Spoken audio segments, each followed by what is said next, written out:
पंचमी कौन सी तिथि? पंचमी। चाहे वो शुक्ल पक्ष की हो, चाहे वो कृष्ण पक्ष की। शिव महापुराण की कथा कहती है आपको सुख अनुभव हो जाए। कार्य सिद्ध। जिंदगी में कभी संपदा कम नहीं हो सकती, संपदा बढ़ती चली जाती है। संपदा घट नहीं सकती, बढ़ेगी और घटेगी। कष्ट नहीं आ सकता, रोग बीमारी तकलीफ नहीं आ सकती। आपके लिए तो लाभदायक है, समझ लो ये कथा। शास्त्र कहता है कि जिसके घर में संपदा की कमी हो, पैसा आ ही नहीं रहा हो, सब दूर उलझ गया हो, बहुत टेंशन चल रहा हो, पंचमी तिथि के दिन गन्ने का रस जानते हो, ईख का रस, गन्ने का रस तुलसी जी के क्यारे में हाथ में लेकर 7 बार अपना नाम और गोत्र बोलकर छोड़ दो। जिंदगी में 3 साल में तो करोड़पति बनकर बैठ जाओगे, कभी लक्ष्मी की कमी नहीं आ सकती। तैयारी में बैठे रहोगे कि फिर पंचमी तिथि आए। 3 मंत्रों का स्मरण शिव महापुराण में कहा गया है। पहला ओम नमः शिवाय, दूसरा मार्कंडो जी के पुत्र मार्कंडेय, मार्कंड के पुत्र मार्कंडेय। मार्कंडेय जी की उम्र थी मात्र 12 वर्ष जीवित रहने की, पर पिताजी ने कह दिया था कि तू शंकर का भजन कर, तू शिव का स्मरण कर। अगर तूने शंकर का भजन करा तो यह पक्का है कि अकाल मृत्यु वो मरे जो काम करे चंडाल का, काल उसका क्या बिगाड़े जो भक्त हो महा काल का। काल का हरण करने वाला एक ही हो सकता है, वो महाकाल हो सकता है, उसके सिवा कोई नहीं। मार्कंडेय जी से कहा तेरी उम्र 12 वर्ष की है, केवल 12 वर्ष।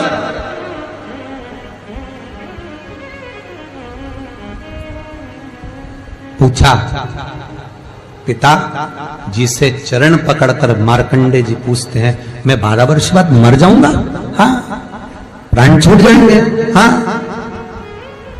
कथा सुनी थी पिताजी के मुख से कि यमराज आता है, पाड़े पर बैठकर गदा लेकर आता है, बड़ी बड़ी मूंछें हैं, काला स्वरूप है, मुकुट सोने का पहनता है, हीरे का, उसमें एक रतन लगा होता है, गले में भी स्वर्ण, उसमें हीरे जड़े होते हैं, काला विग्रह होता है यमराज का, और वो अपने दूतों के साथ आकर पास डालकर बांध कर ले जाता है। तो उस मार्कंडेय को वो चरित्र याद। आज अंतिम दिन 12 वर्ष की वो घड़ी, वो पल, वो क्षण आ गया जब मार्कंडेय जी के प्राण छूटना है। समय आ गया। मार्कंडेय जी के पिता जी से कहा जाओ और जाकर आप शंकर की भक्ति में रम जाओ।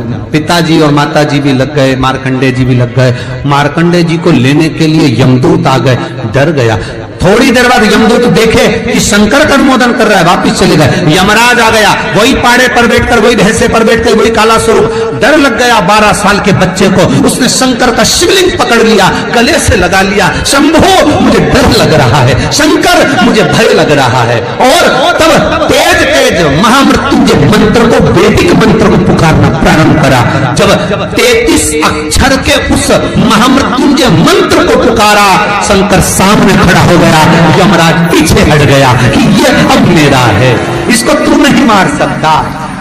वो 33 अक्षर के मंत्र का उच्चारण जब उस मार्कंडेय जी ने करा, देवता जान गए कि इस मंत्र की मूलता क्या है। पहला मंत्र ओम नमः शिवाय, दूसरा मंत्र जम के बोलो महामृत्युंजय मंत्र, और तीसरा मंत्र वही श्री शिवाय नमस्तुभ्यम।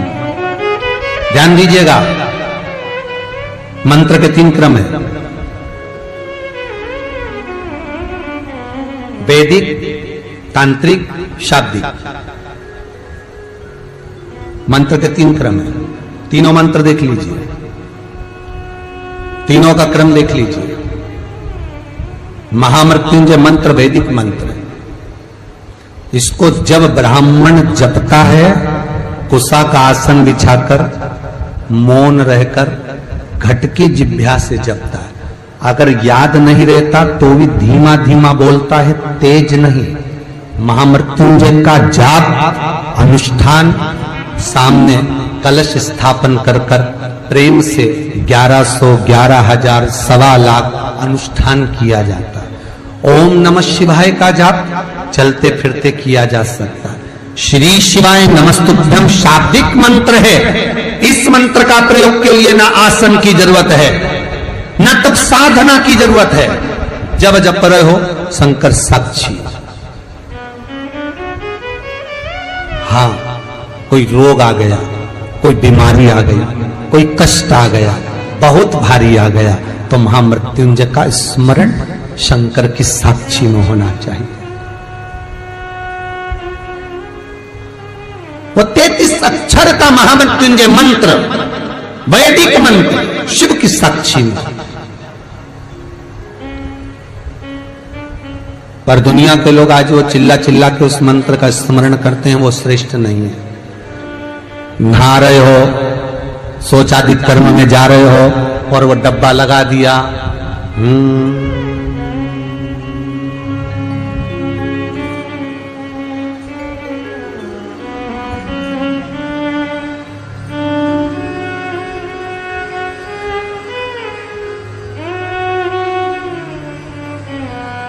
अब मंत्र चल रहा है, आप मन से बोलिए, बोलना आवाज नहीं आना चाहिए।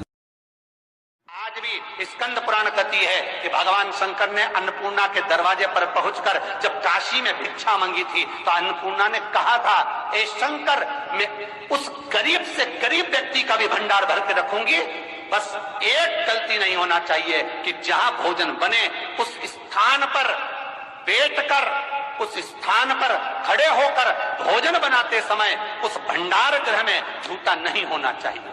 तो तुम्हें भर दूंगी भंडार।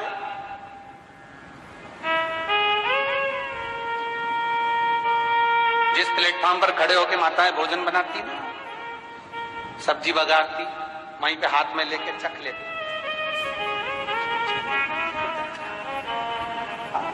मई हरियो जगदम्बा, विचार तो करो। भले तुम भगवान को भोग नहीं लगा रही पर पति तो परमेश्वर है। भले तुम भगवान को भोग नहीं लगा रही पर पति तो परमेश्वर है। पति के लिए कहा परमेश्वर, मतलब भले भगवान की तुमने सेवा नहीं करी, भले अर्चना नहीं करी, भले पूजन नहीं करी, पर पति तो परमेश्वर है। सब में तो वही समाया। घर में जो सास रहती है वो भी तो मां है, जो पिता रहता है वो भी तो बद्रीनारायण है। महाराज फिर क्यों चक्र?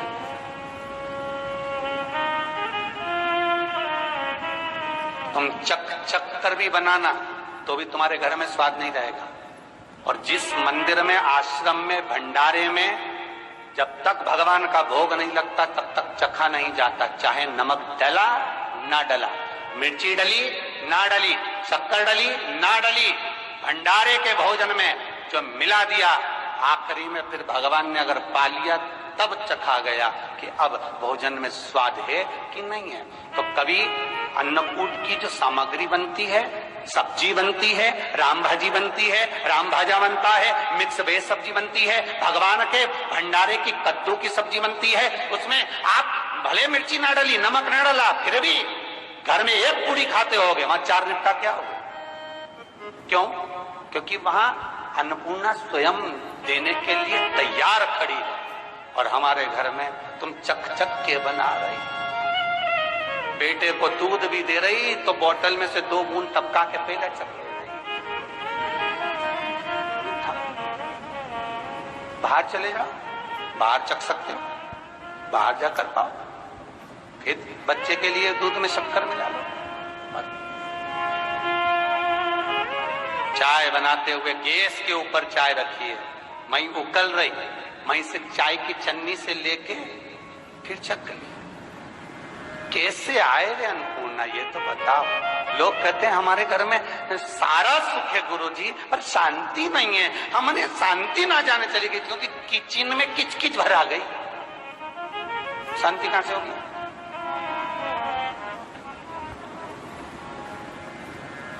वहां इतना किचकिच भरा हुआ है, प्रेम, करुणा, वात्सल्यता, स्नेह, समर्पण समाप्त हो।